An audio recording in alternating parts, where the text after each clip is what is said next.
హరి ఓం తత్సత్. జయ గురుదేవ్. ఓం శ్రీకృష్ణాయ నమ. శ్రీ గీతాదేవతాయ నమ. భగవద్గీత 13వ అధ్యాయము క్షేత్ర విభాగ యోగములో 7వ శ్లోకాన్ని జ్ఞాని యొక్క లక్షణం చెప్తున్నారు కృష్ణ పరమాత్ముడు. అమానిత్వం అదంబిత్వం అహింసా క్షాంతిరాజ్యవం ఆచార్యోపాసనం శౌచం స్థైర్యమాత్మ వినిగ్రహ. తానే శ్రేష్ఠుడను భావం లేకుండుట, డాంబికము లేకుండుట, అహింస క్షమించే గుణము కలిగుండుట,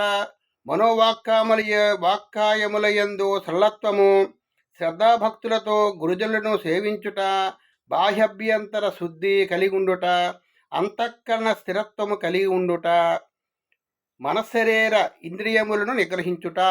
జ్ఞాని ఏం చేస్తాడంటే అంతఃకరణ స్థిరత్వాన్ని కలిగి ఉంటాడు. అంతఃకరణం అంటే మనసు, బుద్ధి, చిత్తము, అహంకారము.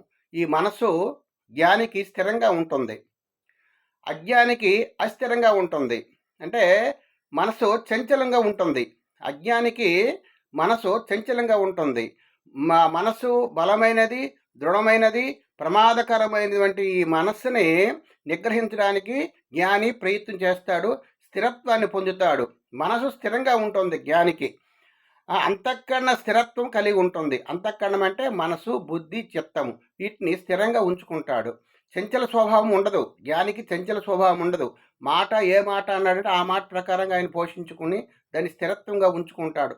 భగవంతుడి నిర్ణయములో ఏక నిర్ణయంగా ఉంటాడు. భగవంతుడు ఉన్నాడు, భగవంతుడు రక్షిస్తాడు, భగవంతుడు నేను సేవిస్తున్నాను, భగవంతుడు నేను భక్తి శ్రద్ధ విశ్వాసముతో సేవిస్తూ ఉంటున్నాను, నా యందు భగవంతుడు ఉన్నాడు అని భావంతో స్థిరత్వం కలిగి ఉంటాడు. అజ్ఞానం ఏం చేస్తుంటే స్థిరత్వం ఉండదు. భగవంతుని యందు ఆశ ఉంటే ఎక్కువగా భగవంతుడు నమ్మడు. స్థిరంగా లేనివాడు, స్థిరంగా ఉన్నవాడు మాత్రం భగవంతుడిని ఒక స్థిరత్వాన్ని పొంది భగవంతుడే శరణ పొంది ఆ దేవుణ్ణే శరణ పొంది ఆయన పరమగతిగా చూసుకుంటాడు. తర్వాత శరీర ఇంద్రియములు నిగ్రహిస్తాడు. మనసు పరిపరి విధాలుగా వెళ్ళిపోతుంది. ఈ జ్ఞాని ఏం చేస్తాడంటే మనసు నిగ్రహిస్తాడు. ఈ అజ్ఞాని మనసు ఏది చెప్తే దాని ప్రకారంగా వెళ్ళి కర్మ చేస్తూ ఉంటాడు, సుఖ దుఃఖాలు అనుభవిస్తూ ఉంటాడు. ఈ జ్ఞాని ఏం చేస్తాడంటే మనసుని, బుద్ధి నిగ్రహించి ఇది చెయ్యాలా వద్దా, ఇది మనకు అవసరమా అనవసరమా అని భావన చేసుకుంటూ కర్మలు చేస్తూ ఉంటాడు. అందుకే జ్ఞాని ఏం చేస్తాడంటే సుఖంగా ఉంటాడు, శాంతియుతంగా ఉంటాడు. అజ్ఞాని ఏం చేస్తారంటే అశాంతిగా ఉంటాడు, దుఃఖాల్లో ఉంటాడు. కాబట్టి ఈ విధంగా జ్ఞాని యొక్క లక్షణాలు చెప్తున్నారు.